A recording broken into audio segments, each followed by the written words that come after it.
bem? Obrigado pelo apoio. O pessoal que ficou aí com a gente passou algumas questões no intervalo. Eu vou tentar atacar, mas antes disso, eu queria repassar algumas das orientações que a gente combinou em aula anterior, que eu acho que são importantes para um bom andamento da aula. Durante a aula, a gente deve se concentrar nos assuntos da aula. Outros assuntos devem ser tocados não pelo chat, mas pelo fórum, pelo e-mail, em outros momentos, tá? Porque senão a gente não faz nem uma coisa nem outra. Então, em respeito aos colegas que querem utilizar o chat para discutir, lançarem perguntas sobre o que está sendo discutido, eu vou reiterar o pedido que o chat se restrinja aos assuntos da aula de hoje. Outros assuntos, ler o quadro de avisos, utilizar o fórum, utilizar o e-mail da disciplina, que os outros são os canais para isso. Se necessário, se extremamente necessário, a gente pode marcar uma sessão ao vivo, usando alguma ferramenta de contato para conversa, se extremamente necessário. Mas no momento da aula, o foco é o assunto da aula, por gentileza. E aproveitando a enquete, né, nós vamos começar discutindo as duas enquetes agora, porque a gente viu que no começo da aula, a grande proporção dos alunos tinha um conhecimento, vamos dizer assim, mais menor ou introdutório a respeito de distribuições de probabilidade. Uma boa parte não se sentia claro o suficiente a respeito da caracterização de discretas e contínuas. As distribuições, de forma geral, não eram muito conhecidas, né? Tanto as discretas quanto as contínuas. Algumas mais conhecidas, confirmando o que a gente esperava, binomial, Poisson, normal, etc., mas poucos respondentes dizendo que têm assim, maior familiaridade com elas. Então, a gente espera ter respondido e tirado bastante dúvidas. Sem dúvida nenhuma, a campeã de conhecimento das pessoas é a normal, que é a distribuição, não por acaso, mais utilizada aí na prática, nas mais diversas áreas do conhecimento. Vamos dar uma olhadinha na enquete 7.2 também, que diz respeito ao conteúdo que nós vamos tratar agora. Essas enquetes, gente, deixa eu reforçar isso. Esses pontos agora são pontos que tanto me orientaram no começo da aula, no nível de detalhamento e revisão, explicação, mas também são coisas para que vocês avaliem no final da aula e retornem nesses pontos se necessários. São questões que a gente espera que vocês tenham clareza sobre elas no final da aula. Tá joia? Vamos ver aqui a 7.2. Primeiro, eu perguntei sobre margem de erro. A maioria é familiar com a ideia de margem de erro e tem uma ideia como representa. E uma proporção aí de 40 e poucos % sabem interpretar e alguns até sabem calcular, né? Então, um conhecimento razoável sobre margem de erro. É o conceito que a gente mais vê na mídia.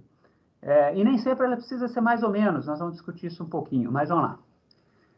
Intervalos de confiança, bastante explicado aí, né? Mas essa pergunta admitia mais de uma resposta, as somas desses percentuais não é 100.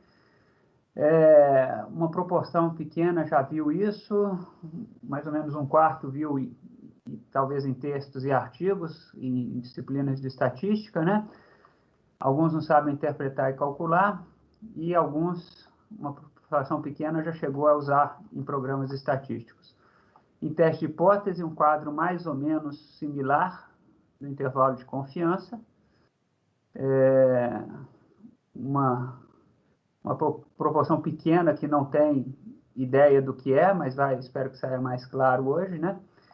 E de inferência estatística, aí um pouco mais baixos números, mas isso aqui era uma provocação para vocês. Embora vocês tenham falado que não conhecem inferência frequentista, é a inferência que vocês mais conhecem. Os métodos que vocês usam, as interpretações de intervalo de confiança, os procedimentos, teste T, essas coisas mais utilizadas na prática, são parte do que se chama inferência frequentista. E o que nós vamos fazer nessa segunda parte da aula é exatamente avançar e tocar um pouquinho sobre esses temas, fazendo a distinção entre esses conceitos. Então, Eu espero que vocês revisitem isso no final e que a aula contribua para uma maior compreensão disso. De novo, eu não vou fazer uma abordagem exatamente padrão, isso não é um curso de graduação para estatística, para disciplina de serviço. Esse é um curso para que estudantes de pós-graduação tenham uma visualização dos fundamentos e métodos estatísticos mais importantes. Então, a gente não segue a ordem daqueles livros de referência de estatística básica, a gente empresta alguns conteúdos, mas existe uma parte de sequência de informações e tópicos cobertos que são individuais desse curso direcionado para o público que ele tem. É um curso customizado para esse tipo de público. Então, vamos ver nessa segunda parte, nós vamos continuar o que nós terminamos falando na última parte, que é esse casamento da probabilidade com a estatística descritiva. Eu só queria comentar que dois colegas fizeram questões bastante pertinentes e que sempre surgem quanto à transformação do dado, se isso não traz problema naquela questão do Box-Cox. Bem, tecnicamente, estritamente falando, não. Por exemplo, se eu expresso o meu peso, a minha massa, em quilos, ou se eu vou expressar em libras, se eu vou usar outra unidade, se eu vou falar da raiz quadrada do meu peso, eu estou dando a mesma informação. Então, nesse sentido, não tem problema. Agora, o que pode é que você tem que ter cuidado na interpretação dos resultados, né? E muitas vezes a gente tem que, ao final do problema, retornar para a escala original. Mas eu vou dar um exemplo bem simples. Se eu faço a pergunta, homens e mulheres têm altura diferente, é melhor, se necessário, eu fazer a transformação, comparar na escala transformada e depois dar a resposta na escala original, do que utilizar o modelo errado na escala original. Se eles não são normais, talvez seja melhor fazer isso do que usar um modelo inadequado na escala normal. Não é problema nenhum transformar, desde que você faça o procedimento e, eventualmente, faça a transformação de volta para a interpretação adequadamente. Tá? É só uma reexpressão da mesma coisa. O dado permanece o mesmo, ele só está expresso de uma maneira diferente. Então, eu espero ter atacado isso. As questões da dúvida e da interpretação do Box-Cox eu vou deixar, se precisar eu faço um vídeo, ou a gente revisa lá de uma aula, mas senão vai me tirar muito foco aqui. E a questão de métodos paramétricos ou não paramétricos, que um colega levantou adequadamente também, é importante, é bastante importante. O meu foco aqui, ele é mais nas ideias centrais e não dos detalhes. Então, eu estou intencionalmente dando ênfase nos métodos paramétricos, porque eles são mais ricos, eles são mais utilizados, são mais comuns na prática.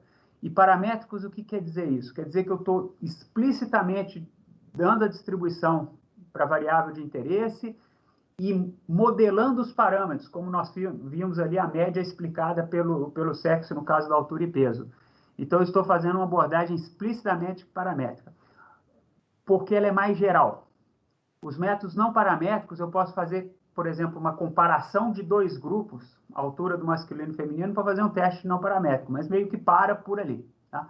Então, não é uma questão de juízo de valor da utilidade de um e outro, mas é que a classe dos métodos paramétricos ela é mais rica, ela abrange mais a teoria de uma forma unificada, e os métodos não paramétricos são mais localizados em determinadas questões e pontos que podem querer ser resolvidos. Então, espero ter respondido também, mas, se necessário, pode-se lançar mão deles. Eu prefiro um método paramétrico como escolha adequada de uma distribuição do que fazer um método não paramétrico a princípio, porque os métodos paramétricos tendem a ser mais poderosos. Tá?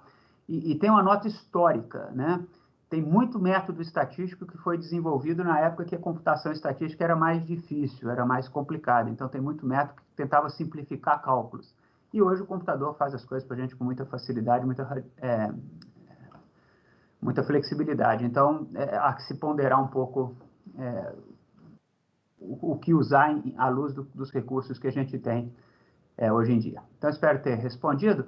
Mas vamos lá. O final da aula antes do intervalo foi já basicamente um exemplo de inferência estatística. Nós pegamos o modelo, pegamos os dados e fizemos o casamento desses modelos com os dados. O que nós vamos fazer agora é Da mesma maneira que em probabilidade a gente organizou um pouco os métodos e as ideias, nós vamos em inferência organizar os métodos e as ideias centrais de inferência nessa segunda parte.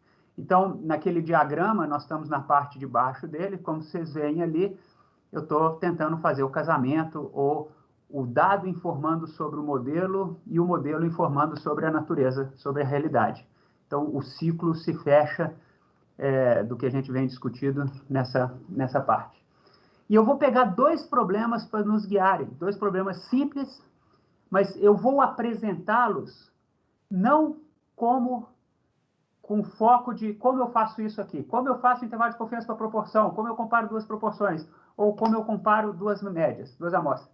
Eu vou passar por isso, mas não é o que me move aqui.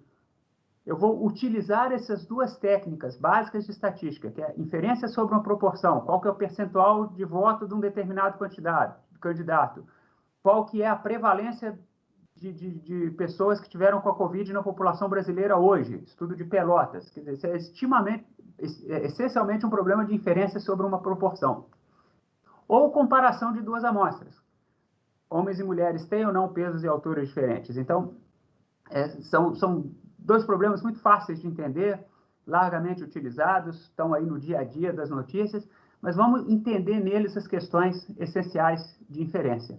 Então, no caso da proporção, a gente quer saber qual a proporção da população, o percentual da população que possui um atributo, então possui ou não possui o atributo, e esse atributo pode ser, vai votar num determinado candidato, tem anticorpos do vírus da Covid, já teve malária, é canhoto, tem prolapso da válvula mitral, para quem sabe o que é, uma alteração morfológica no coração, está acima ou abaixo do teor de colesterol, enfim, recomendado, tem ou não deficiência de vitamina D, enfim, qualquer atributo que eu julgo. E eu quero fazer inferência. Eu quero estimar isso dos dados, o que é mais ou menos trivial, mas eu quero discutir uma forma de estimação, de como estimar que possa ser transcrita, possa ser repetida para esse problema. É muito fácil estimar a proporção de pessoas que respondem sim a um questionário. Mas eu quero mais do que isso, eu quero um método para encontrar essa quantidade de interesse em problemas mais gerais. Mas eu também quero expressar incerteza. Então, o que é incerteza? Como é a margem de erro? Como ela é calculada? Qual que é a ideia que inspira os relatórios de incerteza? E eu quero, eventualmente, responder uma pergunta. O percentual está acima ou abaixo de um valor de referência? Então, eu vou pegar o tema da Covid, que é um tema contemporâneo. Por favor, não vamos dispersar. Eu não quero discutir Covid aqui, eu só quero contextualizar. No estudo de Pelotas, eles têm que fazer uma amostragem adequada para fazer esse estudo, representar bem a população brasileira. E, na semana 9, nós vamos ter uma aula com a maior autoridade brasileira e uma das maiores autoridades mundiais de amostragem, o professor Pedro Nascimento Silva, da Escola Nacional de Ciências Estatísticas, ligadas ao IBGE, foi presidente da ENSE, foi presidente das Sociedades Internacionais de Amostragem, das pessoas mais capacitadas no mundo para falar de amostragem, vai dar aula para vocês de amostragem na semana 9. Vai falar um pouco sobre os princípios fundamentais de amostragem. Uma vez que eu tenha essa questão da amostragem do Covid, a gente obtém os dados, então, em função do plano amostral, pode ser que a conta não seja simplesmente quantos testaram positivo sobre o total. Pode ser que a conta seja uma conta mais elaborada, porque tem que ver como é que foi feito o plano amostral. E depois, qual que é a margem de erro desse estudo que está sendo feito? E eu posso ter interesse. Já atingiu 10% da população? Já atingiu um determinado percentual da população? Então, essas perguntas têm os 3 pés fundamentais da inferência estatística.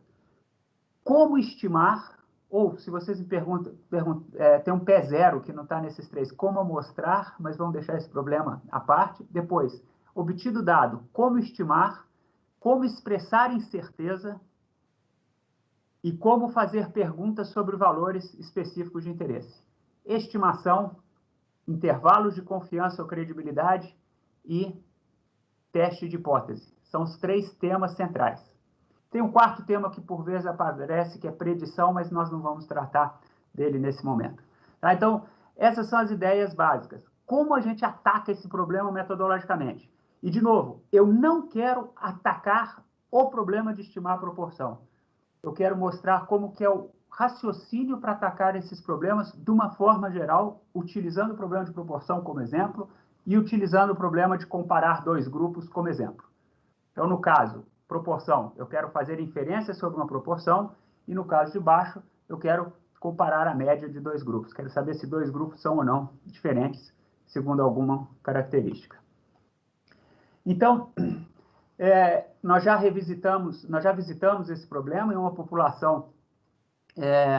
Eu tenho uma proporção de indivíduos que tem uma determinada característica, e eu quero saber se ele ultrapassa 20% agora no meu exemplo.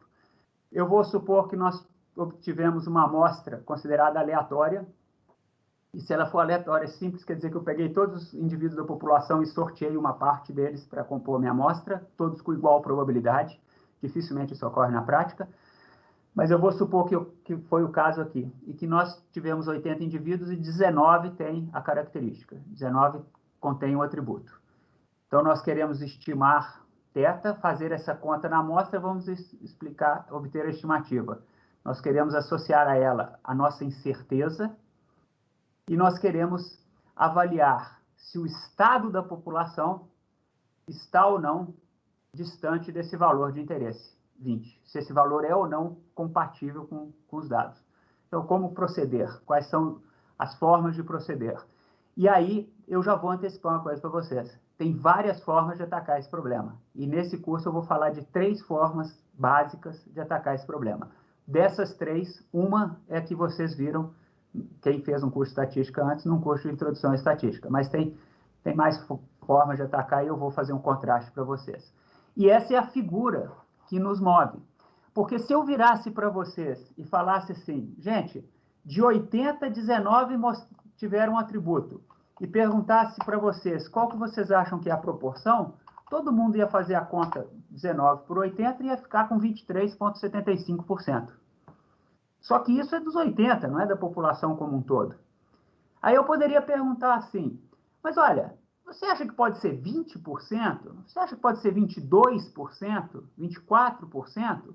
Mas provavelmente, esses valores têm a ver com isso. Eu falo, e você acha que pode ser 80%? Você fala, nossa, 80% tem nada a ver, provavelmente não é.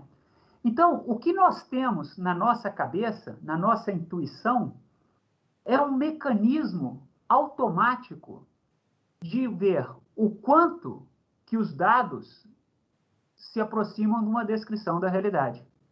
O meu dado deu 23,75. Eu acho que é possível que, na realidade, seja 24, seja 25, seja 22, mas eu acho muito difícil que seja 40, 50, 60. 30, talvez, mas já menos provável. Então, nós temos essa medida na nossa cabeça que dá uma espécie de ponderação para isso. O que essa curva que está no slide aqui está mostrando é exatamente esse raciocínio. 23,75 é o valor mais compatível com os dados possíveis. É o valor que a gente chama de mais plausível ou mais verossímil. O que é verossímil? Verossímil é uma coisa que pode acontecer, que não é absurda. O mais verossímil, é o mais provável. Olha só, é esse valor aqui. Aí você fala, mas não podia ser 25? Pode ser que seja 25. Só que para o 25 eu dou uma verossimilitude ou verossimilhança, em português, menor. Ele tem uma menor plausibilidade. 30%? Pode ser, mas é difícil. Porque eu vi 23,5, será que na realidade é 30? Então tá aqui, ó. E 40? 40 é muito difícil. 80 nem pensar. E 10? 10 é muito difícil. Mas 20 não é tão longe assim. 22? Opa, 22, pode ser. 22 é bem razoável. Então, se eu sou capaz de traduzir essa intuição numa função matemática, e a boa notícia é que se a gente tem um bom modelo para os dados, a equação do modelo, a equação da distribuição de probabilidade, desenha essa curva para a gente. Eu não vou entrar no detalhe de quanto, a matemática não interessa, mas se eu tenho uma equação de uma distribuição de probabilidade adequada aos dados, eu sou capaz de obter essa curva. Onde essa curva me dá o quê? Me dá quanto cada um dos valores dos possíveis para o parâmetro, que é meu θ, que seria a proporção, o estado da população, quanto de plausibilidade ou de compatibilidade com os dados cada um desses valores tem. Alguns são mais compatíveis, outros são menos compatíveis. E aí eu já ganho uma coisa direta. Como estimar? Ora, a minha estimativa vai ser o valor mais plausível de todos, o valor mais alto nessa curva. Então, esse método que propõe desenhar uma curva baseada na distribuição de probabilidade dos dados. Não é uma distribuição, isso aqui não é uma função de distribuição, tá? A gente só usa a equação dela, a tecnicalidade não interessa aqui. Mas se eu sou capaz de desenhar essa curva, encontrar o máximo dessa curva, quer dizer, encontrar o θ, encontrar a proporção da população que maximiza essa curva, significa fornecer a minha melhor estimativa para o estado da natureza. Então, isso é o chamado estimador de máxima verossimilhança. E aí eu vou voltar na pergunta apropriada do colega. Se eu uso um método não paramétrico, eu não posso pensar dessa forma, eu tenho que pensar de outra forma, porque o método não paramétrico não me dá uma função de probabilidade que me permite, com a equação dela, fazer umas contas e desenhar essa curva. Então, é um paradigma, é uma forma de pensar diferente. Tá? Mas esse paradigma, ele é lindo, porque ele é muito próximo da intuição do ser humano. A gente pensa assim, tem coisas que são mais compatíveis com o que a gente vê e tem coisas que são incompatíveis com o que a gente vê. Se você viu 23% na amostra e se a amostra é boa, você não vai acreditar facilmente que na população é 50%, 60%, 70%. Então, tem elementos importantes. A amostra tem que ter sido boa. Eu não posso ter, por azar, ter obtido uma amostra ruim, mesmo tendo o procedimento correto, uma amostra diferente, mesmo tendo correto, e o modelo tem que ser adequado aos dados. Por isso que a seleção do modelo é fundamental.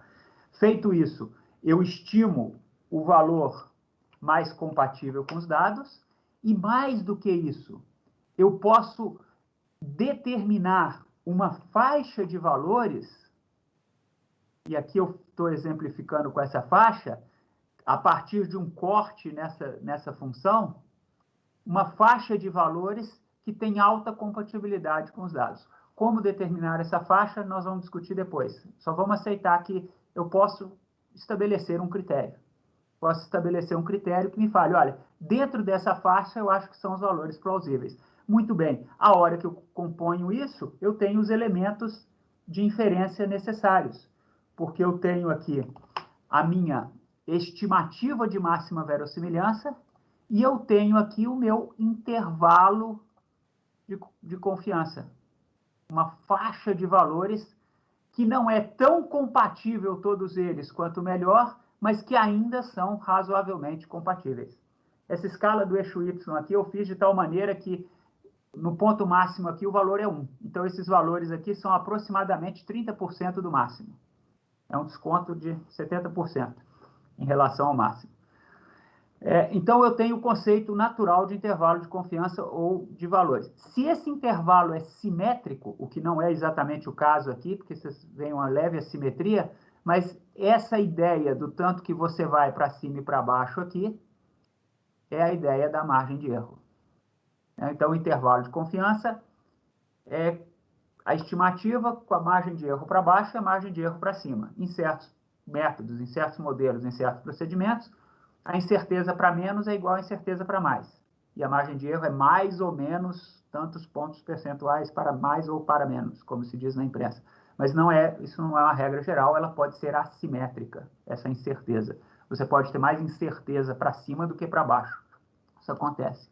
Se vocês verem os gráficos de previsão de Covid, eles têm muito mais incerteza para números altos do que baixos, característica das distribuições que são usadas na construção dos modelos lá. Então, está aqui. Falamos de estimativa e falamos de intervalo de confiança. E teste de hipótese, o que é o terceiro elemento que por vezes nos interessa, por vezes não. Teste de hipótese é, E aquele valor 0,20 que tem um significado prático, que tem uma razão para ser escolhido? Muito bem, ele sai de graça também, porque eu posso pegar o valor aqui e ver, olha, ele está aqui. Ele é bom ou ruim? Depende, o tanto que ele está longe desse valor máximo. Quanto mais próximo ele for do valor máximo, mais esse valor é compatível com o que eu vejo com os dados.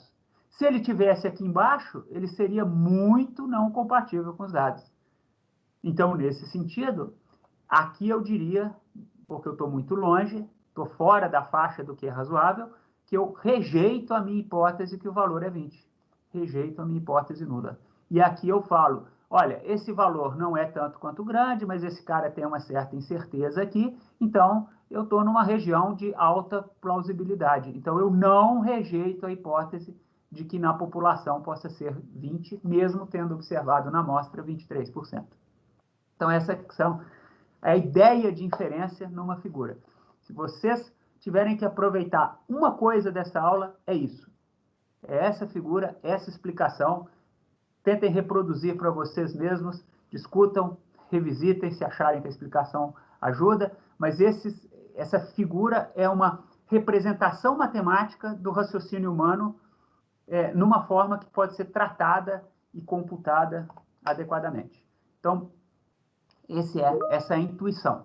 Na prática, contas derivam disso, né? Vocês que fizeram um curso de estatística na graduação, dificilmente viram essa figura, o que eu particularmente acho infeliz, porque eu acho que ela é muito mais intuitiva do que os métodos que são apresentados tipicamente num curso de graduação. Uma figura que guarda as ideias, né, e não as técnicas e os métodos. Mas vamos elaborar um pouquinho mais sobre isso. Então, vamos lá. Eu supus que a amostra é aleatória, a população infinita. Ali, na verdade, a equação que desenha aquela curva é a equação do modelo binomial, porque eu tenho 80 indivíduos e cada um pode ou não ter a característica. Então, dos 80, 19 tem. O problema binomial. Então, é a equação da binomial trabalhada adequadamente que desenha aquela curva, né? E onde determinar o corte é dentro de uma faixa de compatibilidade que eu julgo ainda adequado com a população. Isso tem a ver com a confiança do intervalo, tem a ver com o tal do 95%, tem a ver com nível de significância no teste de hipótese, tá? E o teste de hipótese, então, é avaliar o valor específico, né? E dessa maneira é feita a inferência. Tem dois comentários que eu coloquei aqui. E se eu tomasse outras amostras? Como elas se comportariam? Essa é uma amostra de 80 que deu 19. Se eu pegasse outra amostra de tamanho 80, provavelmente eu não veria 19 indivíduos, eu veria um pouquinho diferente. Um instituto de pesquisa faz uma pesquisa, solta um resultado. Outro instituto de pesquisa pode fazer uma pesquisa tão bom, com o mesmo tamanho de amostra, com o mesmo critério, com o mesmo cuidado do primeiro, faz a amostra no mesmo dia, dá um resultado um pouquinho diferente. Um candidato teve 23,5% de intenção de voto, no outro deu 25%. Pode acontecer? Pode, porque eles pegaram e entrevistaram pessoas diferentes. Então, esse raciocínio, embora ninguém vai sair fazendo várias amostras, ele pode nos auxiliar. O que aconteceria se eu fizesse outras amostras? Se eu fizesse o mesmo que jogar um dado várias vezes, se eu desconfio dele, para atribuir as probabilidades. Eu tenho uma descoberta empírica, eu conto a frequência com que as faces dos dados acontecem. Se eu considerar o que acontece com diferentes amostras, eu vou contar a frequência com que os resultados de proporção de indivíduos com atributo aparecem, o que dá origem aos chamados argumentos frequentistas. Então, o paradigma frequentista de estatística, ele pensa dessa maneira. O que aconteceria se eu tivesse não só essa amostra que eu tenho, mas várias outras? Eu não vou tê-las, mas eu posso pensar como elas se comportariam. E, finalmente, quando eu fiz esse estudo, eu não tinha palpite nenhum sobre o θ. E se eu tivesse? Será que eu tinha como incorporar uma informação subjetiva sobre o θ, com conhecimento de causa sobre ele? Se sim, esse procedimento pode ser acoplado ao meu dado. É como se eu desse a essa opinião prévia o valor de um certo conjunto de dados. Então, nesse caso, eu estou indo além dos dados, eu estou levando a informação previamente obtida, ou a priori, em consideração. E essa é a essência da chamada inferência bayesiana. A inferência bayesiana, como vocês viram no teste diagnóstico, ela dava um resultado diferente lá, se a população era 2% de prevalência ou se o exame era pedido por um médico que atribuía 50% de chance do paciente ter doença. Nós fizemos a conta na aula passada e vimos que o resultado dava diferente porque o teorema de Bayes leva em consideração a opinião prévia sobre o estado da natureza. Então, eu já estou antecipando para vocês aqui 3 formas de pensar. Uma, olhando só a verossimilhança. Uma, olhando o que aconteceria se eu tivesse outras amostras, que é o chamado método frequentista. E outra, o que aconteceria se eu tivesse informações externas formalmente incorporadas na análise, indo além dos dados. Isso é a característica essencial do chamado método bayesiano. Então, são formas diferentes, ou formas, às vezes, até complementares, de se pensar sobre problemas estatísticos, que nas diversas áreas do conhecimento são utilizadas, né? Então, as questões que motivam e caracterizam as diferentes abordagens estão colocadas aí. Então, nesse sentido, eu brinco aí com a música dos Beatles, né, que canta All You Need Is Love, né, eu brinco All You Need Is Likelihood, né, likelihood é a palavra em inglês para verossimilhança, não necessariamente a gente precisa se basear naquela figura. Na prática, a inferência não é sempre usada segundo aquela figura. Ela pode ser simplesmente baseada na verossimilhança, ela pode pensar no comportamento de outras amostras, ou pode levar em consideração opiniões subjetivas, que são chamados paradigmas de inferência. Volto a dizer, o mais comum tratado nos livros de estatística básica e na maioria dos métodos que vinham sendo utilizados, principalmente antes dessa explosão de recursos computacionais, eram os métodos frequentistas. Por outro lado, problemas mais complexos, problemas mais estruturados em várias áreas. A biologia é extremamente difícil, a área de pescas é extremamente complicada, os modelos do mercado financeiro são cada vez mais complexos, descrever fenômenos naturais ambientais é dificílimo, e essas coisas acabaram trazendo a necessidade da ciência, em geral, utilizar outros métodos. Então, esses termos que, alguns anos atrás, eram mais restritos à comunidade estatística, hoje eles já viram quase que jargão obrigatório em certas áreas de conhecimento. Quem trabalha com ecologia quantitativa certamente utiliza Bayesiana e verossimilhança o tempo inteiro e fala sobre isso com muita espontaneidade, porque a característica dos problemas pede esse tipo de metodologia. Então, nesse curso, eu achei adequado que a gente não pudesse nos omitir de dar uma noção mais intuitiva possível, introdutória, sobre esses temas. E é nesse sentido que eu vou tentar caminhar aqui. Então, vamos lá. Esse slide aqui, ele tem o que você acha sobre testes de proporção frequentistas num texto clássico de estatística básica. Você tem um problema, o estimador da proporção, ele tem uma distribuição amostral, que é essa que está mostrada aqui. Então, o intervalo de confiança é feito simplesmente usando essa fórmula. Você pega o P que foi calculado na amostra, 19/80, pega um valor que te dá uma faixa razoável sobre a distribuição normal. Por que a distribuição normal? Porque esse tipo de problema é dito ter distribuição normal, a amostragem da proporção, e eu já explico por quê. Então, esse Z é um score padronizado, olha lá, daquilo que é razoável. O que a gente viu? 95% dos valores da normal padronizada está entre -2 e 2. Por isso que a literatura acha tão bonito usar esses valores. Então, tipicamente, esse valor é 2, ou se quiserem exatamente 1,96, para dar exatamente 95. E aí eu faço essa conta, onde essa conta reflete a incerteza disso. O θ é a proporção da população. Como ele não é conhecido, eu tenho duas possibilidades. Ou eu coloco no lugar do θ o valor que eu vi na amostra, que seria 23/80, ou se não, eu coloco meio.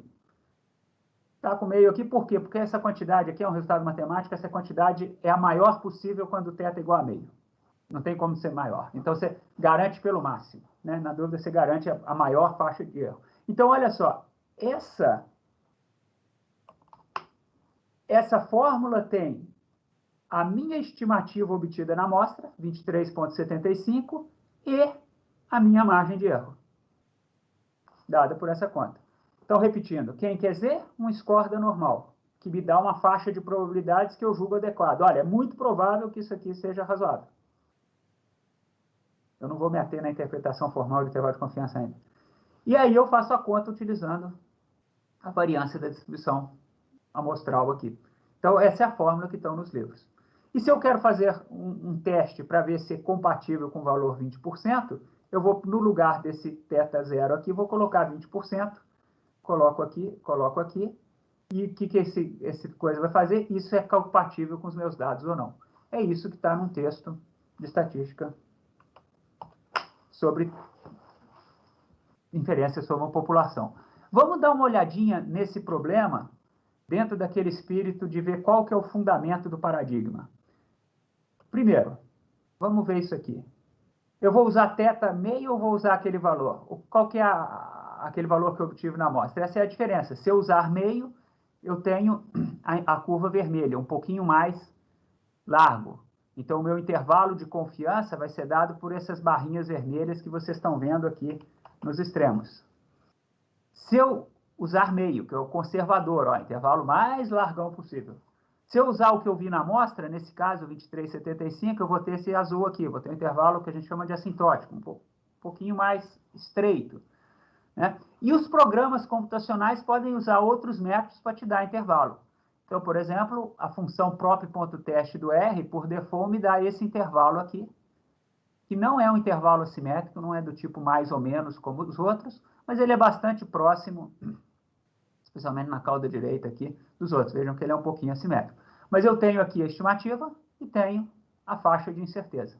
Tá joia? Então, essas coisas são calculadas dessa maneira.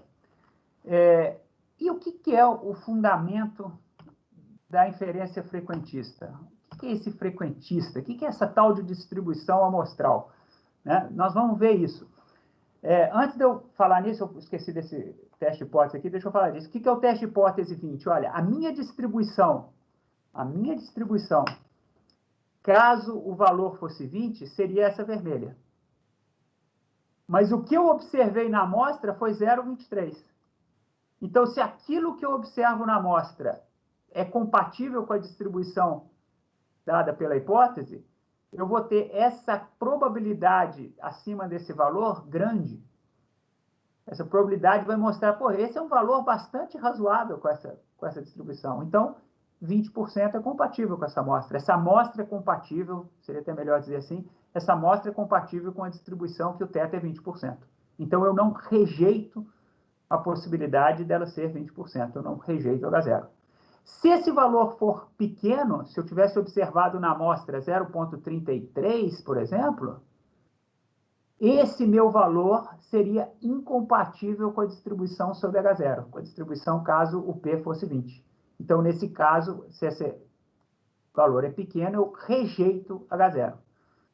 E onde eu passo a régua? A partir de onde eu rejeito, a partir de onde eu não rejeito, é uma questão de escolha. É uma escolha, não raramente é feito o famoso valor dos 5%, mas é uma espécie de risco que você aceita correr. É o chamado nível de significância.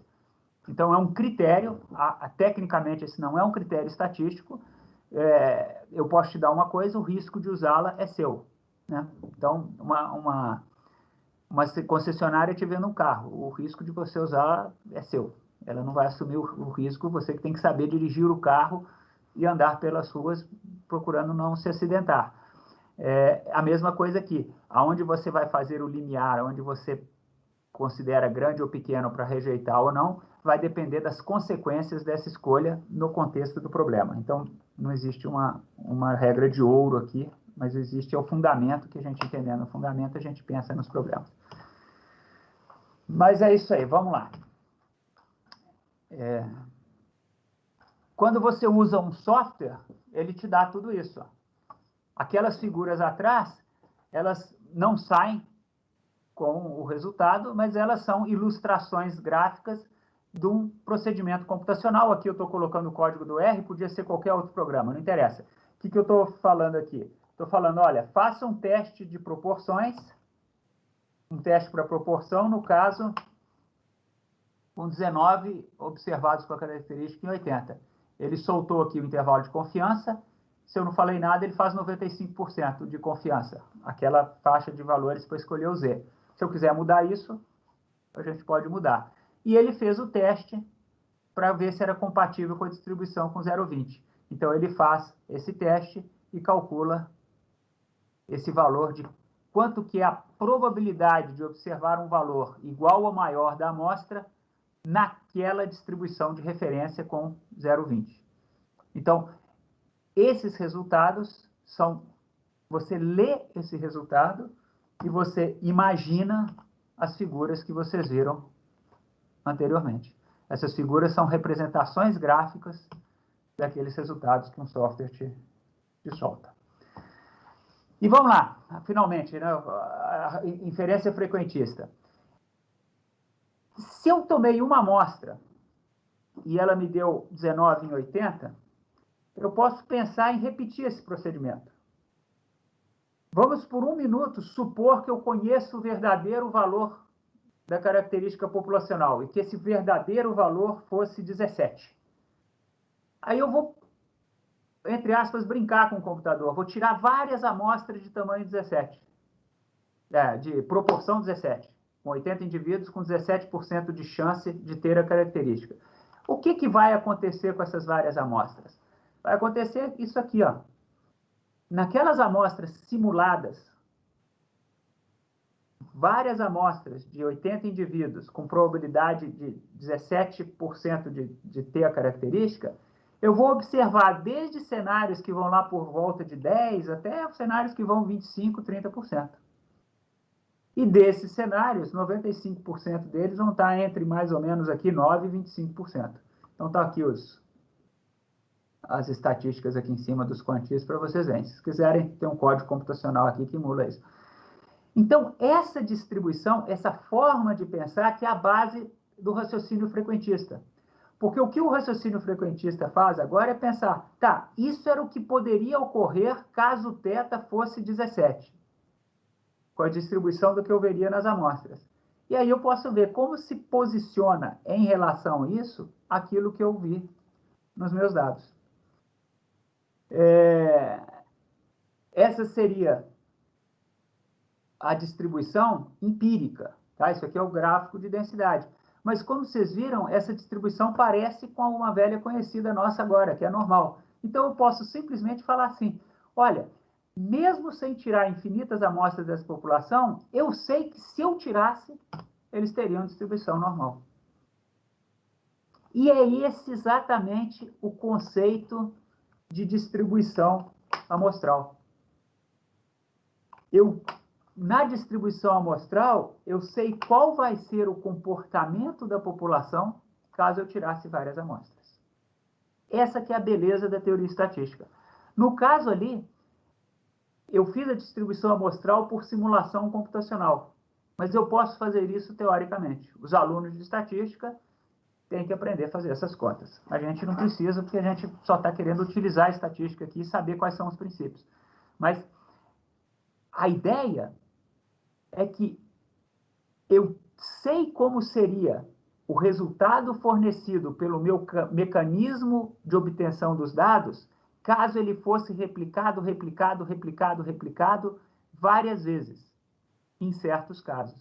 Quando eu sei o valor das estimativas do parâmetro nesse caso, eu conheço a distribuição amostral. Se eu conheço a distribuição amostral, eu tenho um objeto para fazer inferência sobre o meu problema. Então, esse é o conceito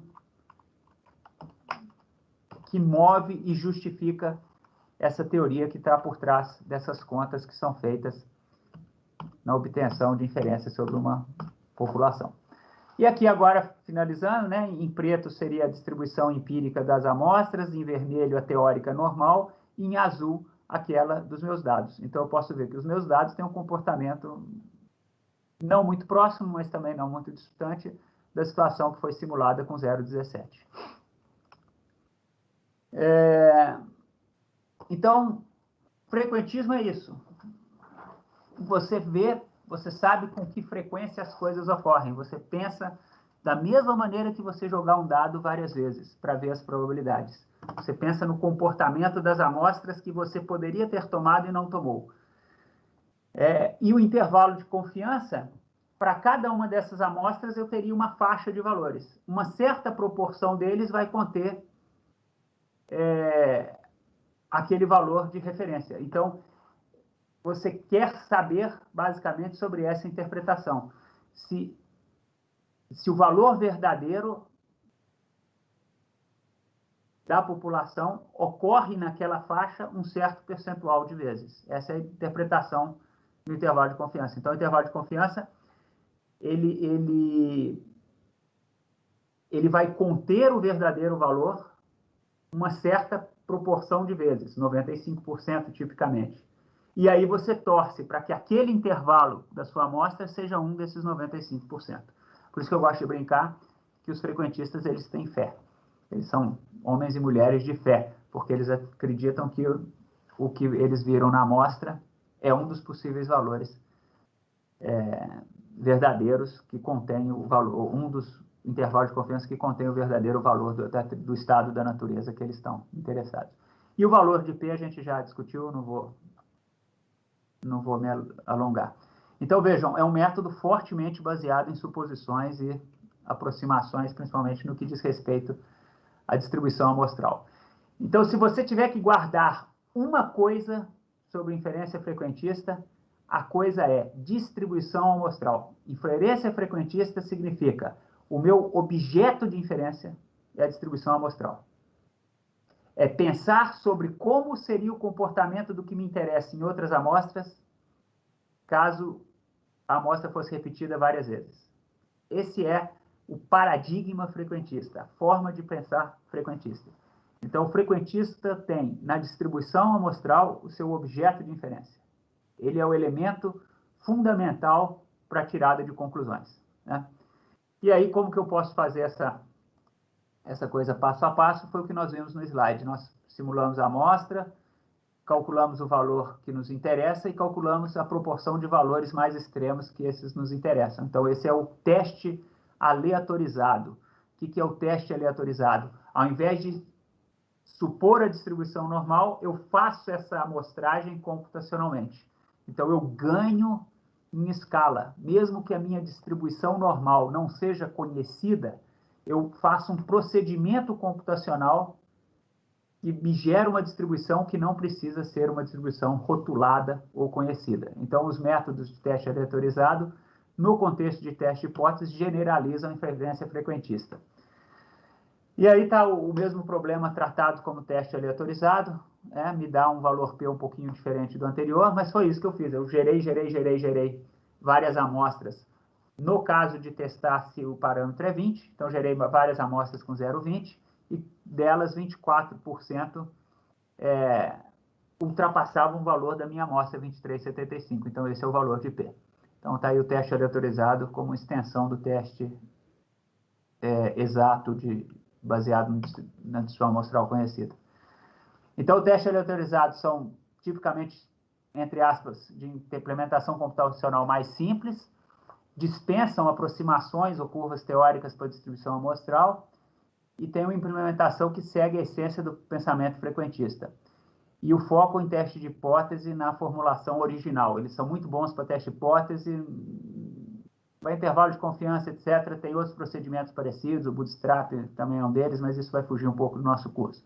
E para o colega que perguntou de não paramétrico, o método não paramétrico é também uma técnica frequentista.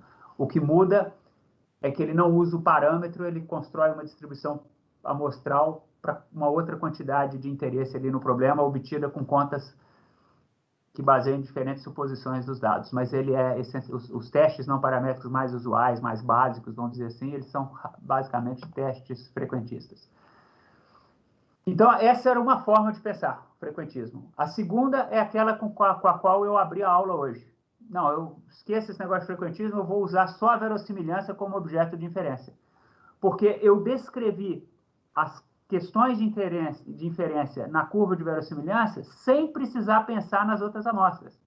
Para descrever o intervalo de confiança, a estimação e o teste de hipótese como verossimilhança, tudo que eu precisava era essa curva. Então, esse é um procedimento baseado na verossimilhança. Eu não preciso, tecnicamente, pensar obrigatoriamente no que aconteceria se eu tirasse outras amostras. Então, o verossimilhancista, ele só usa a informação do dado e do modelo.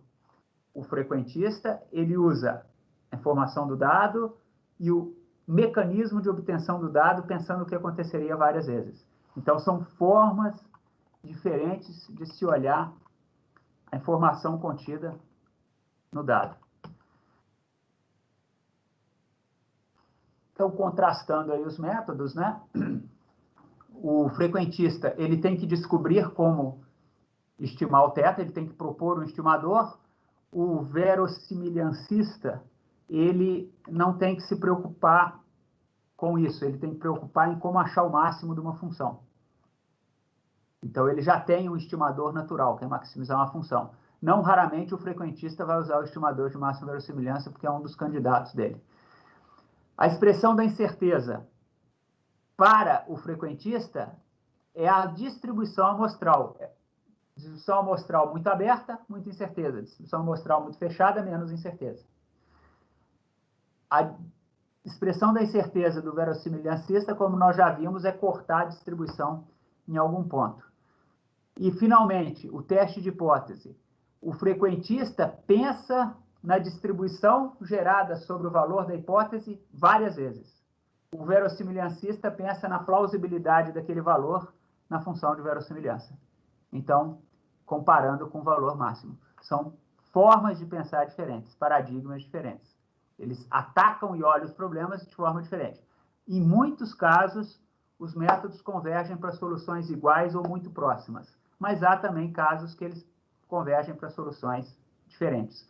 O primeiro método é um pouco mais restrito a certas situações, o segundo método é mais geral. O primeiro método não raramente pode se lançar a mão de simulações computacionais e o segundo método usa muito recurso computacional obrigatoriamente, né? Principalmente em modelos mais complexos.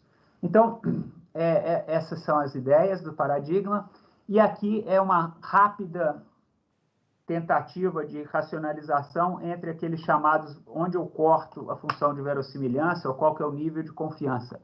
Então, grosseiramente aqui, esses valores aqui são níveis de confiança aproximados. Eu vou pegar aqui o 94,2, está próximo do intervalo 95% da distribuição amostral do frequentista. Ele corresponde mais ou menos em cortar a verossimilhança em 15% do máximo. Se eu fizer um procedimento frequentista com intervalo, ou teste de hipótese com valor de 90%, 10% de nível de significância, isso corresponde a mais ou menos cortar a função de verossimilhança em 26% do máximo. Alguns me perguntaram onde eu corto a função de verossimilhança para achar aquela faixa de valores. Então é sobre isso que eu estou falando. E o 99%, por vezes usado em testes e intervalos, corresponde a cortar em mais ou menos 3,6% da verossimilhança. Então, me perdoem aqueles que já entenderam, eu vou voltar aqui, ó. Esses valores da última coluna dizem respeito a probabilidades na distribuição amostral e aqueles valores na primeira coluna dizem respeito a onde eu corto a função de verossimilhança para achar os valores, por exemplo, do meu intervalo, ou para dizer se o valor de um teste de hipótese está dentro ou não da faixa de valores aceitáveis. Então, são os tais dos critérios que nos guiam para fazer as escolhas relevantes para a inferência. Vamos lá? E, finalmente, nós temos um outro método chamado Bayesiano. O teorema de Bayes já foi visto por nós na aula passada, foi objeto de um quiz. Ele lá foi dado com ênfase no teste diagnóstico, mas agora nós vamos ver ele sob a roupagem de inferência. Tem a pergunta da Aline. Professor, o mínimo e o máximo são determinados como? Eu posso chegar a alguma porcentagem? O mínimo, na verdade, a função não é limitada inferiormente. Então, a gente não vai achar o mínimo da função de verossimilhança. Existe uma função que chama deviance, que é a verossimilhança de cabeça para baixo reescalonada, aí a gente trabalha com o mínimo. O máximo aqui, ele é determinado pelos dados. Então, a pergunta foi boa, que me permite falar o seguinte: se eu uso um modelo que ajusta melhor que o outro, lembram lá atrás, com uma amostra só, o log normal ajustou melhor, depois foi o gama, depois foi o transformado, foi melhor. O que acontece lá? É que se eu fizesse a verossimilhança do modelo, digamos, normal, ela daria uma verossimilhança inicial assim. Vai falar, mas e se eu fizer o modelo gama? Aí a verossimilhança seria mais alta. O outro modelo ajustou melhor, verossimilhança mais alta ainda. Então, com a mesma amostra, melhores ajustes vão dar verossimilhanças mais altas. Quando eu ajusto um modelo, eu estou sempre pegando o máximo. Quando eu estimei aqueles parâmetros da distribuição, eu peguei o máximo da função. A única coisa é que lá eu não estava estimando um parâmetro, estava estimando dois. Então, ao invés dessa figura estar em 2 dimensões aqui, ela estaria em 3 dimensões. Eu tenho como se fosse um morro e tinha achado o máximo do morro com as coordenadas do máximo, que seriam os valores dos parâmetros da distribuição. Espero ter respondido o que estava aí. Então, vamos lá para o teorema, para a inferência bayesiana. Então, a ideia da inferência bayesiana é o seguinte: se vocês lembrarem no teorema de Bayes, ele foi apresentado num caso discreto. E lá no finalzinho eu falei, olha, eu posso pensar em estados contínuos da natureza.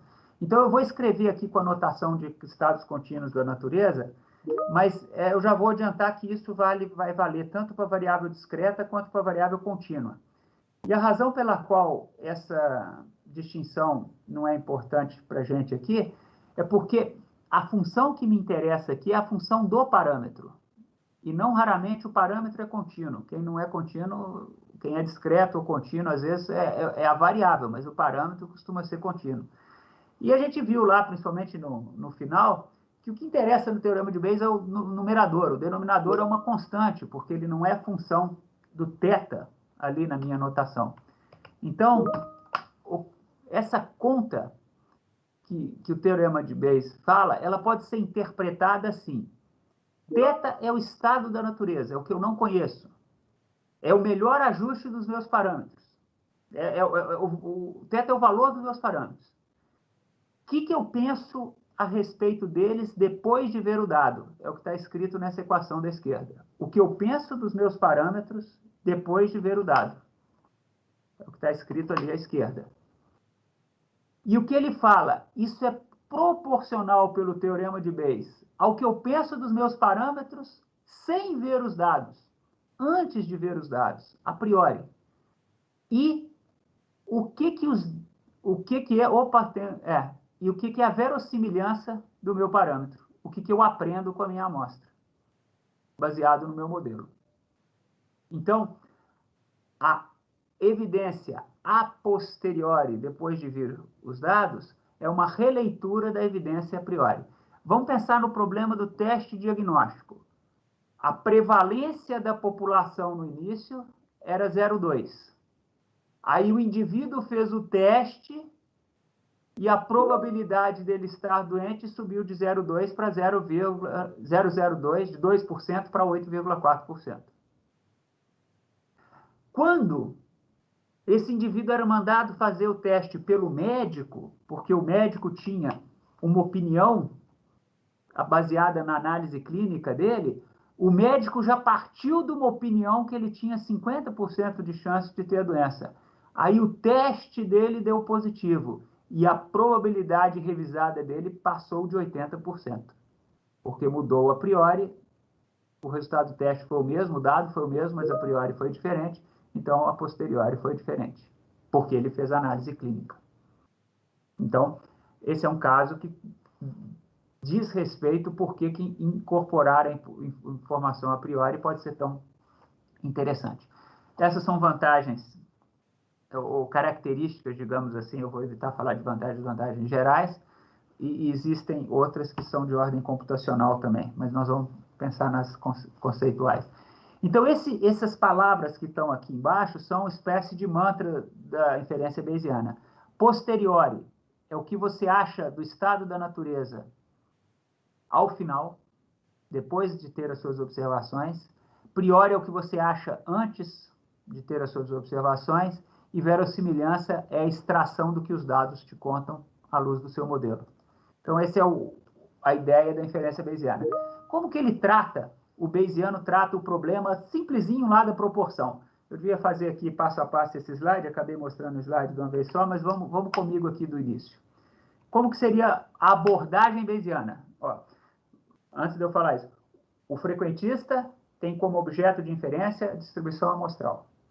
O verossimilhancista tem como objeto de inferência a função de verossimilhança. E o bayesiano pensa da seguinte forma: você vai sair e vai ver quantos indivíduos da população têm uma certa característica numa amostra de 80, para estimar essa proporção. Você ainda não saiu, você ainda não obteve os 19 lá, você ainda vai fazer isso. Aí, a pessoa que está fazendo esse estudo, ela tem uma opinião. Ela vai falar, olha, sem ver os dados, eu chutaria que 40% tem a característica. E mais, eu acho que, olha, deve estar entre 30% e 50% com 70% de chance. Então, essa pessoa está expressando a opinião dela em algo que pode ser caracterizado como uma distribuição adequada para algo que vai de 0 até 1. Porque a proporção pode ser de 0 a 100%. Então, a distribuição beta é ótimo.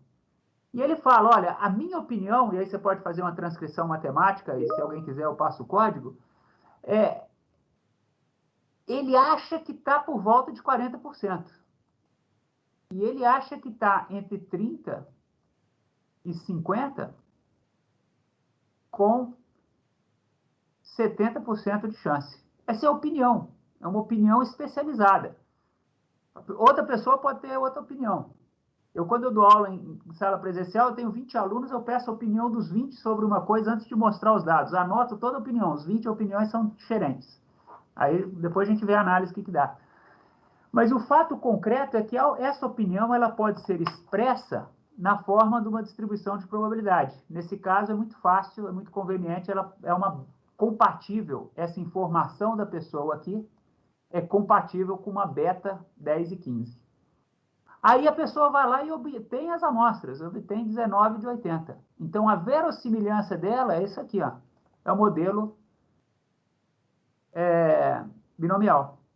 E aí, o que a gente faz? Matematicamente, essa função beta tem uma equação, que eu não coloquei aqui, mas é uma equação de θ.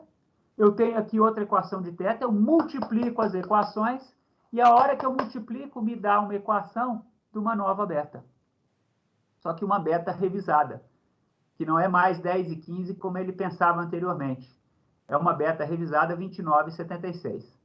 Esse caso aqui é um negócio que a gente chama de conjugação. Eu vou passar, mas não é importante. Esse 29 aqui é 10 mais 19 dá 29. E esse 76 é a diferença 80 menos 19 mais 15, que dá 76. Mas isso não é importante. É só para alguém que tenha mais conhecimento prévio ligar com ideias conhecidas. Mas o fato aqui é o seguinte, eu fiz aquela conta. Eu peguei a priori, multipliquei pela verossimilhança e obtive a posteriori. E essa posteriori é uma distribuição de probabilidade. Se eu tenho uma distribuição de probabilidade de θ, da proporção dos indivíduos da população com determinada característica, então eu posso fazer inferências baseadas nessa distribuição. Ou seja, o objeto de inferência do bayesiano é a distribuição a posteriori. Cada um com seu objeto de inferência. O bayesiano tem a distribuição a posteriori. E aqui eu tenho o resumo do paradigma numa figura. A curva vermelha era a opinião dele antes de coletar a amostra. A curva azul era a opinião da amostra, era a verossimilhança expressa como distribuição de probabilidade. E a curva preta, desculpa, e a curva azul é a mistura das duas. O indivíduo que faz inferência por verossimilhança usar só a preta, porque ele só usa os dados. e o modelo, ele não usa informação externa a priori. O Bayesiano achava que era um pouco mais para a direita e com mais incerteza. Então, o método faz uma espécie de média ponderada. O que eu acredito ao final não é o 23,75, que é o valor mais provável, que seria o valor da inferência frequentista e o valor da inferência baseada em verossimilhança, não é mais esse valor o ponto mais alto da distribuição, ele é um valor que está um pouquinho à direita. Ele vai ser um pouquinho acima do 23,75. Por que ele vai ser acima? Porque a opinião a priori conta. A opinião a priori deu uma puxadinha na opinião baseada nos dados. E aí, vocês vão falar, mas peraí, então quer dizer que se 10 pessoas tiverem opinião a priori diferente, elas vão ter 10 resultados diferentes. Exatamente. O método Bayesiano, ele é subjetivo, porque a escolha da priori é subjetiva. 2 indivíduos com o mesmo conhecimento de um problema podem ter priori diferentes, porque eles têm diferentes níveis de conhecimento sobre aquele problema. Tá joia? Então, eu fiz aqui uma transparência. E se a pessoa não tiver priori? Aí acontece o que está aqui nesse slide. A pessoa não ter opinião prévia significa que a priori dele é vaga. E aí vocês não estão vendo a curva azul e preta porque elas são as mesmas. O que quer dizer isso? O procedimento é coerente. Se eu tenho uma priori vaga, a informação da verossimilhança domina o problema e a minha posteriori é dominada pela verossimilhança. Aqui são contas do cálculo, e aqui o efeito da priori. Olha, vocês verem em vermelho, ó, tem diferentes priores e como ela afeta a verossimilhança. Tem priores que afetam mais, tem priores que afetam menos. Quanto mais dispersa a priori, menos ela afeta. Quanto mais fechada a priori, mais ela afeta o resultado final. E depois, na outra, o tamanho da amostra. Quanto menor a amostra, mais a priori é importante. Então, em todas as transparências aí, a priori é exatamente a mesma. O que muda de um quadro para outro é que a amostra foi aumentando. Se vocês forem vendo os N's, eu começo com um N pequeno, 27, e a minha posteriori é uma espécie de média entre a verossimilhança e a priori. À medida que a amostra vai aumentando, o meu dado se torna cada vez mais confiável e a minha opinião a priori se torna cada vez mais irrelevante, porque os dados falam por si. Então, o método Bayesiano, ele é consistente, vamos dizer assim, com a intuição nesse sentido. Se eu tenho pouco dado, eu misturo o que eu vejo com o que eu acho. Se eu tenho muito dado, eu dou pouca ponderação para o que eu acho e penso mais no que eu estou vendo. Então, sim, João, pode afetar o resultado final, tá certo? E existem medidas de sensibilidade a priori, o quanto que afeta, etc. Mas é isso, é um método que reconhece a incerteza. Então, a resposta é sim para as suas duas perguntas. O João aí, que sempre participa ativamente aí com a gente, com perguntas muito oportunas e que nos ajudam muito, João. Obrigado. A sua pergunta é fundamental.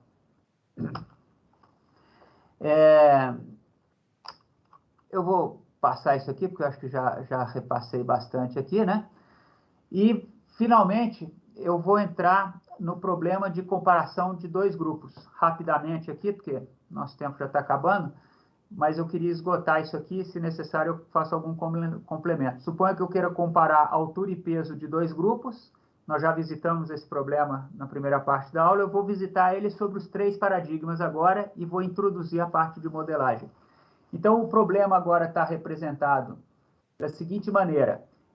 Vocês estão vendo na primeira figura o gráfico do diagrama de densidade de toda a população em preto, homens e mulheres, e depois separado, só os de mulheres em vermelho, só o de homem em azul. E os respectivos box plot, que parecem que, tanto na altura quanto no peso, parecem dizer, olha, essa população parece ser uma mistura de duas populações, né? Então, as análises exploratórias estão aqui. Como que a gente olha isso sobre os diferentes paradigmas de inferência? Eu posso primeiro pensar o que eu quero comparar. Eu tenho um grupo com uma média, um grupo com outro. Eu posso falar, eu tenho a média do primeiro grupo e uma diferença entre as médias deles. Então, na verdade, eu não estou interessado nas médias em si, eu estou interessado nessa diferença. Então, é o parâmetro de interesse. Qual que é a incerteza e o que eu posso afirmar sobre os grupos? As mesmas perguntas que a gente fez antes transcritas. Então, está lá. O primeiro grupo pode ter a sua média e a sua variância, o segundo grupo a sua média e a sua variância, que eu posso reescrever considerando a diferença entre eles. Então, uma média comum e θ é a diferença.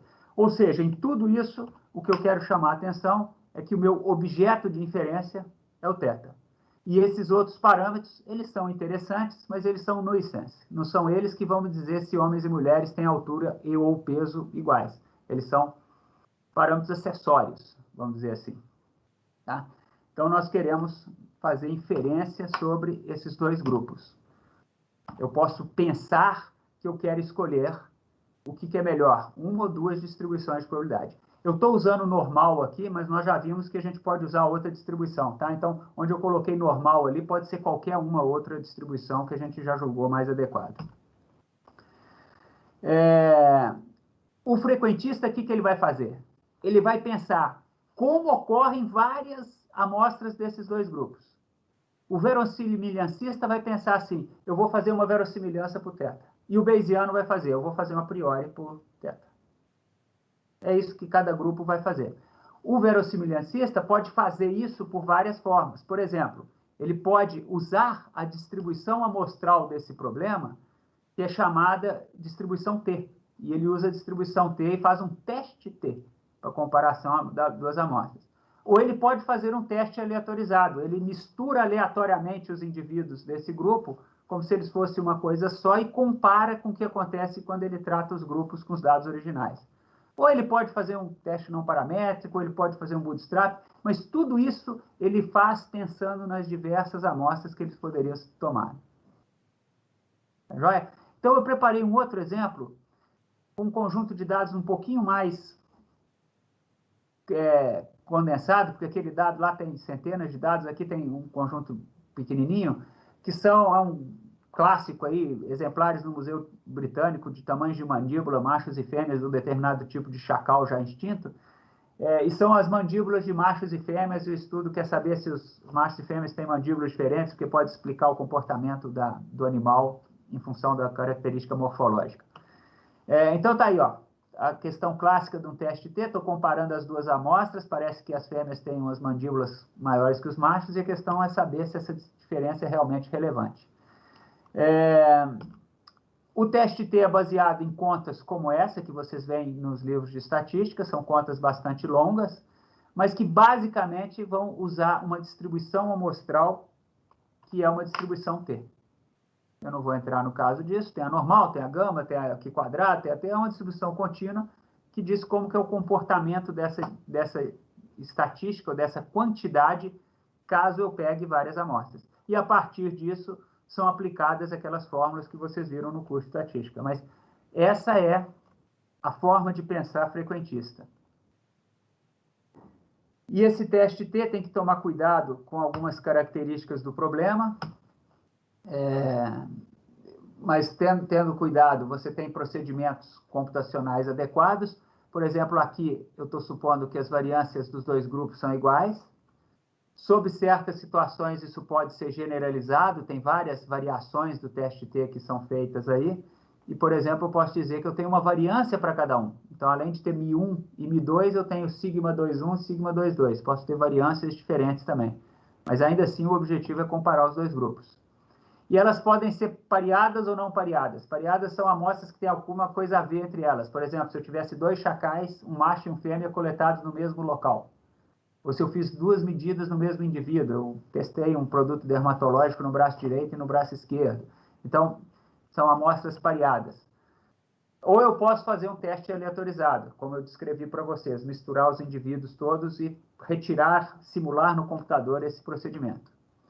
Mas, o que me interessa aqui não é o detalhe, mas a ideia é central.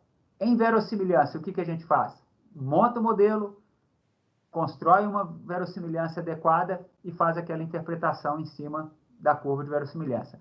Isso tem uma série de métodos, contas que são feitas, mas o que é importante no final, eu vou pular aqui, é definir uma função de verossimilhança, não interessa a fórmula que está aqui, mas esse código de cima é o que desenha aquela função de verossimilhança, e o código de baixo, como o João chamou a atenção, é o que acha o máximo daquela função. Então, é isso que eu preciso. Um código que me desenha a verossimilhança é um código que ache o máximo da função. E aí, isso é feito, solta os resultados falam de todos os parâmetros, mas aí nós focamos naquele parâmetro que a gente tem interesse, que mostra a diferença entre os dois grupos, certo?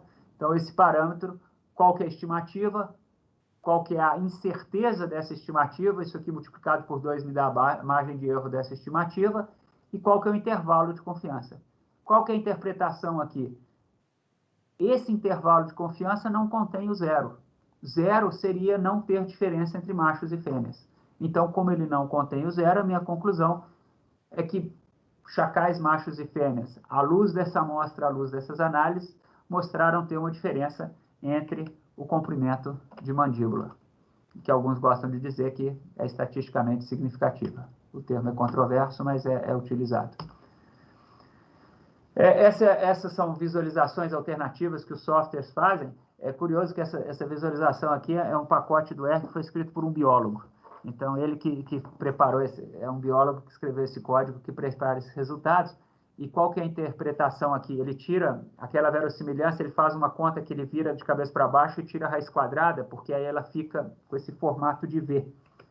E aí, nessas faixas aqui que vocês veem pontilhadas, ele teria intervalos de confiança para diferentes níveis.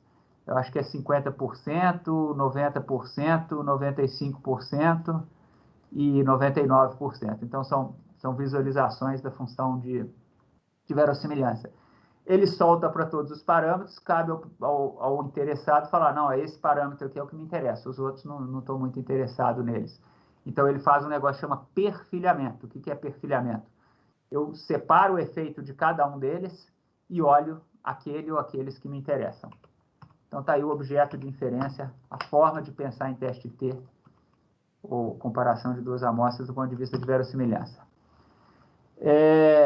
Nós poderíamos crescer isso aí, comparar grupos, comparar várias coisas, comparar se eu coloco variância igual, diferente, simplesmente comparando as verossimilhanças da mesma maneira que a gente comparou lá atrás. E é isso que está sendo feito nesse slide, eu não vou entrar em detalhes, mas são medidas de qualidade de ajuste que nos ajudam a decidir qual que é o melhor modelo. Com duas médias, com duas variâncias, com uma média, com uma variância, com duas médias, uma variância, etc. Tudo isso é testado. Ou seja, a escolha de modelos orienta a nossa descrição do problema, a interpretação prática dos dados. E, finalmente, inferência bayesiana são obtidas, aqui é só código, mas não interessa muito, vamos direto na figura, a distribuição a posteriori dos parâmetros.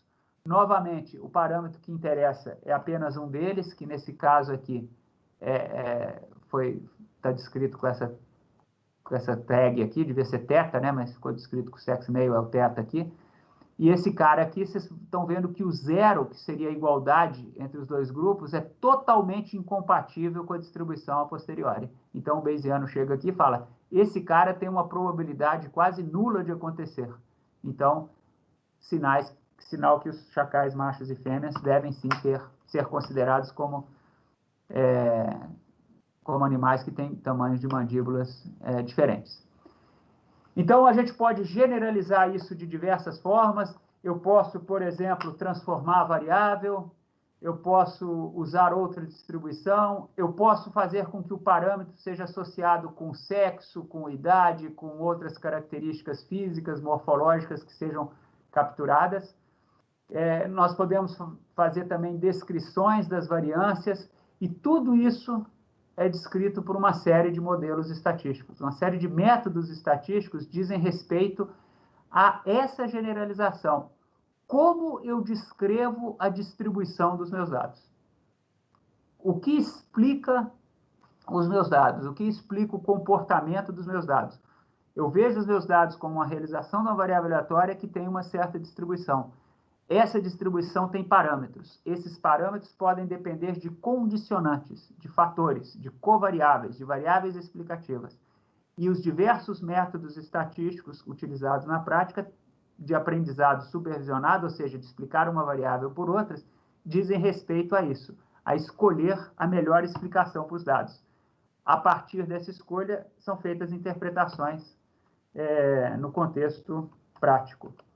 Então, como vocês estão vendo aqui, ó, o que eu fiz no caso anterior foi fazer essa generalização da segunda parte do slide, que eu estou trocando para a distribuição gama com uma média que depende do sexo e um parâmetro de dispersão que é constante. Mesma dispersão entre os dois, mas com uma média para cada sexo.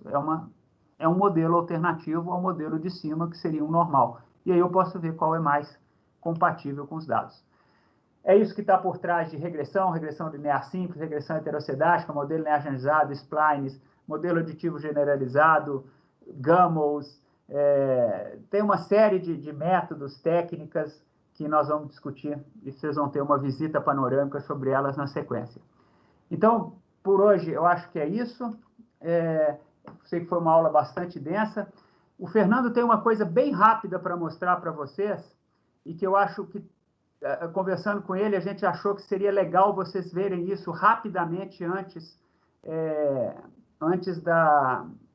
de assistirem a pesquisa reproduzível, né, o texto que ele deixou lá. Então, eu vou pedir para vocês para a gente fazer um intervalo um pouco mais rápido agora, fazer 10 minutos de intervalo, e o Fernando volta e ele vai dar só um rápido pontapé numa tecnologia bem legal de pesquisa reproduzível. Então, é isso, gente. Foi uma aula bastante densa.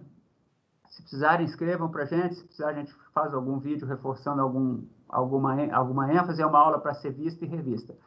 E, assim, semana que vem não tem aula ao vivo na quarta-feira, não tem aula síncrona, né? Então, a atividade da semana que vem vão ser alguns materiais que eu vou deixar para vocês. Talvez eu faça alguns vídeos adicionais. Nós temos as avaliações com os períodos lá, vão ser períodos de 10, 12 dias para fazer as avaliações, bem longos. As avaliações vão ser no estilo do quiz.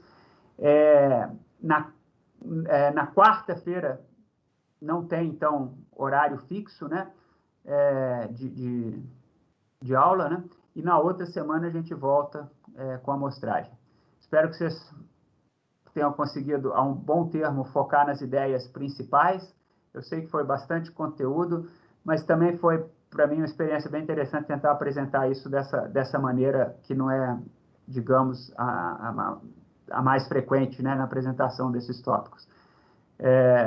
Eu tentei trazer isso para uma linguagem o menos técnica possível, dentro do que eu consegui, e eu espero que vocês conversem bastante sobre esse conteúdo, porque ele é mais de ideias do que de técnicas. O que nós estamos falando aqui é, essencialmente, como, metodologicamente, nós podemos responder questões práticas utilizando estatística.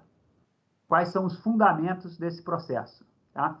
Não nos interessa nesse curso dar conjunto de receitas de bolo. Esse problema você fazia, esse problema fazia, esse problema fazia, porque esse curso é um curso geral de várias áreas, de vários métodos. Então, ele é um curso dos fundamentos que talvez tenha um custo maior de assimilação, mas que eu espero, ou estou convencido, que dá mais autonomia para vocês, porque os problemas científicos são cada vez mais complicados. As técnicas simples que a gente usava quando eu comecei a trabalhar nessa universidade há quase 30 anos atrás já, eu tinha meia dúzia de métodos que eu resolvia 95%, 99% das consultorias estatísticas. Hoje, os problemas são muito mais complicados. Então, é impossível tentar dar um curso do tipo qual método que eu uso para o meu problema, né? Não é esse o objetivo dessa matéria, como eu disse no início, mas eu acho que agora que a gente elaborou um pouco sobre os conteúdos, vai ficando mais claro de por que esse curso não necessariamente é qual o método X que eu uso para resolver o problema Y. Essa pergunta é praticamente impossível nos dias de hoje, dado a diversidade. O que nos salva nas ciências, de maneira geral, é não se perder nos detalhes e sempre resgatar os princípios básicos, porque são os princípios básicos que vão nos orientar, que vão nos dar a base que a gente precisa para poder ter a flexibilidade necessária na ciência nos seus diferentes campos.